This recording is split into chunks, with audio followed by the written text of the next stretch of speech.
Ayan guys, bridal bouquet tayo ngayon. Eid Mubarak guys, ating mga kapatid na Muslim.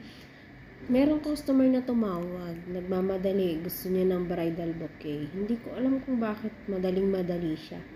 Kasi ang sabi niya, after 1 hour daw, kukuhanin niya ang kanyang pinagawa. Kung makakagawa kami ng bridal bouquet na mabilisan. Ang gusto niya pa, tulip, pero wala kaming tulip. Kaya in-offer namin na rosas na lang ang gawing na bridal bouquet para sa kanya. Pero after 1 hour nga, nandiyan na agad siya at nagustuhan niya naman tong cute na bridal bouquet na to. Kaya ay sobrang tuwa niya nang nakita niya ang kanyang bouquet.